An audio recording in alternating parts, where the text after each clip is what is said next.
Eis-nos aqui de novo juntos. Desta vez quero falar com vocês sobre uma dimensão que no momento em que estamos expostos a um acontecimento potencialmente traumático, a uma situação potencialmente traumática, vem seguramente envolvido, que é o tempo. A relação que temos com o tempo. Experimentem pensar por um instante como mudou a relação de vocês com o tempo nos últimos dias. Antes de tudo, o tempo se dilatou para alguns que tiveram de repente o tempo livre que não tinham antes. Para alguns, se transformou em um tempo de relax. Para outros se transformou um tempo de tédio, para algumas pessoas um tempo de angústia, para algumas outras um tempo de isolamento ou de pausa, naturalmente de acordo com as diferentes percepções. Para outros, ao contrário, foi um tempo que se preencheu enormemente, porque, por exemplo, as crianças estão em casa e, assim sendo, existem muitas atividades que lhe dizem respeito e talvez elas tenham que ser atendidas ao mesmo tempo que ao trabalho em smart working.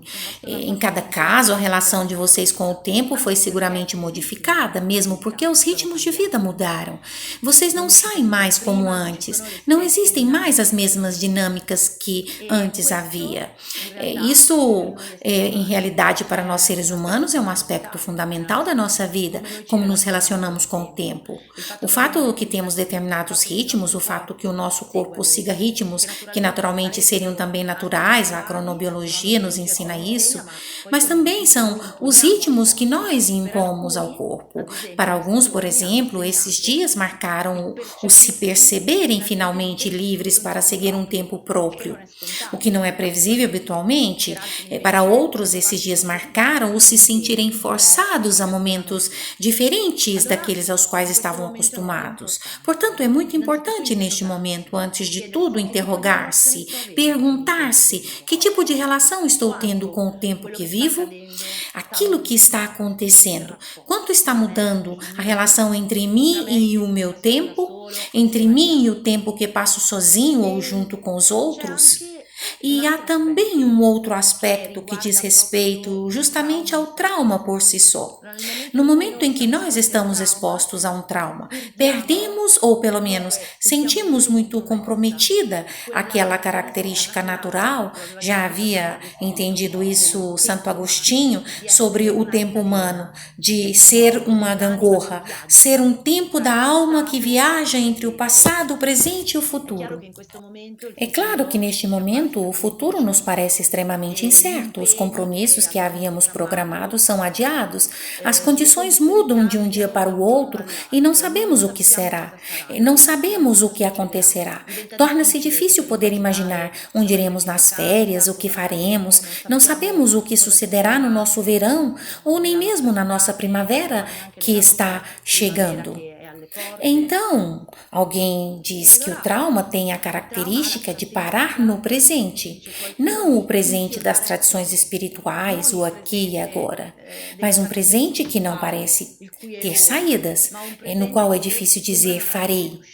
Portanto, é muito importante neste momento poder se dar ainda assim à liberdade da imaginação. A imaginação do tempo que será.